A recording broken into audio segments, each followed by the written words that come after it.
آزاد عدلیہ آئین کے مطابق آپ کے جو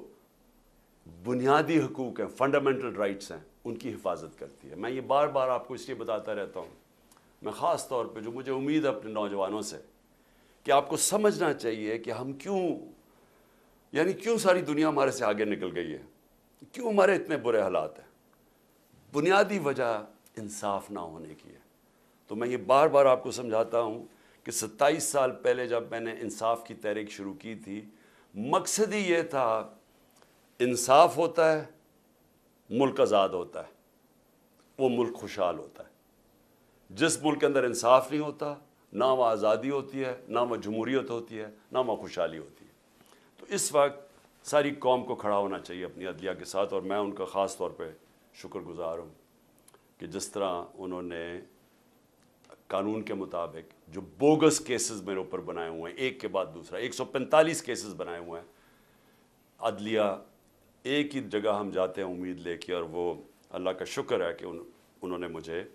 جیل میں سے بچایا۔ اس کے بعد میں جو پبلک نکلی، اور میں بات کر رہا ہوں جو پرامن پبلک نکلی، کیونکہ میرے ساتھ جو میرے چاہنے والے، میرے جو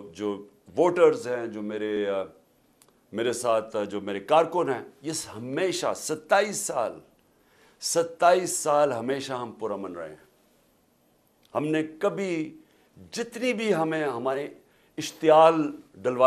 ڈالا جائے، کوشش کی جائے کہ ہم کسی طرح پرووک ہوں اور ہم کچھ غلط کریں، میں فخر سے کہتا ہوں کہ 27 سال کی سیاست میں ہمیشہ ہم پرامن رہے ہیں۔ مجھے 25 میں کبھی نہیں بھولے گا پچھلے سال، اور جب یہ امپورٹڈ حکومت اور ان کے ہینڈلرز جو ہیں، انہوں نے پیچھے سے زور لگایا تھا پولیس کو، کیونکہ ہم نے جب بعد میں مجھ سے پوچھا، کیونکہ ہماری پنجاب میں گورنمنٹ تھی، تو ہم نے پوچھا کہ تم نے حرکتیں کی تھی؟ انہوں نے کہا جی پیچھے سے آرڈر تھے، وہ چڑیا گھر سے آرڈر آتے تھے، تو وہ ہمیں حکم کرتے تھے۔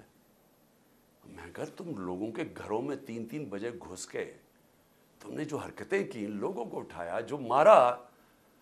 نہ چادر نہ چار دیواری، نہ عورتوں کی پرواہ کی، تو میں نے ان سے پوچھا کہ کیا آپ کو کوئی شرم نہیں آئی؟ آپ کا تو کام ہے قانون کے مطابق چلنا۔